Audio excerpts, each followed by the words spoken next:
জানেন, যার ইচ্ছা আছে তার সামর্থ্য নেই, আর যার সামর্থ্য আছে তার ইচ্ছা নেই। কী জন্যে বললাম যে কিছু করতে গেলে আসলে খরচ করতে হয়, আবার খরচ করলে আবার কষ্ট করতে হয়। আর আজকে আমি যে কাজ করব, খরচও করতে হবে না, আবার কষ্টও করতে হবে না, সব দিক থেকেই সুবিধা। দেখেন আমগুলো পরিষ্কার করে ধুয়ে রেখে দিলাম। এদিকে আমি কড়ার মধ্যে শুধু চিনি আর একটু গুড় দিয়ে হালকা জল দিয়ে জাল দিতে দেবো। আর ওদিকে আমি যে আমটা রেখেছিলাম সেটা আমি কেটে নিয়েছি অল্প জল দিয়ে, আমের পরিমাণের থেকে কম জল দেবো যাতে সিদ্ধটা হয়ে যাবে, জলটা বেশি থাকবে না।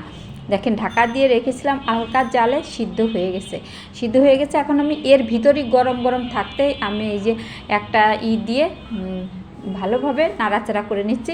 দেখেন সাথে সাথে হয়ে যাচ্ছে, কোনো প্রকারের কষ্ট লাগবে না, হয়ে গেছে। এবার আমি একটা ছাঁকনির উপর দিয়ে ছেঁকে নেব, ভালোভাবে একটু ঘাটাঘাটি করে নেব। এতে ব্লেন্ডার কিচ্ছু লাগবে না, এই যে ঘাটা দিছি হয়ে গেছে। এবার আমি একটা ছাঁকনি নিয়ে একটু ছেঁকে নেব, যে যদি কিছু থাকে তাহলে এই ছাঁকনির ভিতর দিয়ে বেরোয় যাবে, পরিষ্কার হয়ে যাবে, আর অন্যটা থেকে যাবে। দেখেন কোনো প্রকারের কষ্ট লাগবে না, কোনো কিছু খরচও করতে হবে না, একদম সহজে হয়ে যাবে। হ্যাঁ, ছাঁকা হয়ে গেছে। আর এবার আমি যে গুড়টা জাল দিতে দিয়েছিলাম সেটা আমি একটু শুকিয়ে নিয়েছি, কোনো প্রকারের জলের ভিতরে নাই, শুধু গুড়টাই আছে।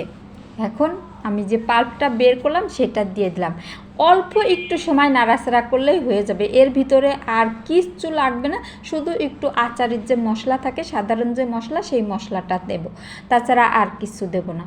দেখেন এমনিতে আবার কোনো কালারও কিছু দেওয়া লাগে না, রঙটা কি সুন্দর হয়ে গেছে, যেহেতু গুড় ছিল, এই যে বললাম না মশলা, সেই মশলাটা আমি দিয়ে দিচ্ছি।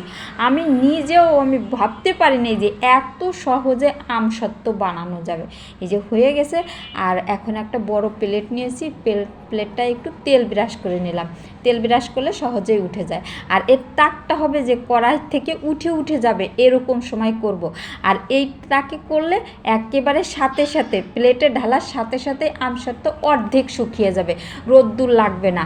এই আগে কিন্তু জানতাম যে রোদ্দুর ছাড়া আমসত্ত্ব হয় না, আবার বিভিন্ন পদ্ধতি আছে, সেগুলো করলে কিন্তু ভালো হয় না, আবার সময় লাগে, কষ্ট করতে হয়। আমি নিজে করছি তাই আমি জানি, আমি বলতেছি, কিন্তু এই পদ্ধতিতে কিছুই করা লাগে না, ঘরের ভিতর এমনিতেই শুকিয়ে যায়, ফ্যান না ছাড়লেও।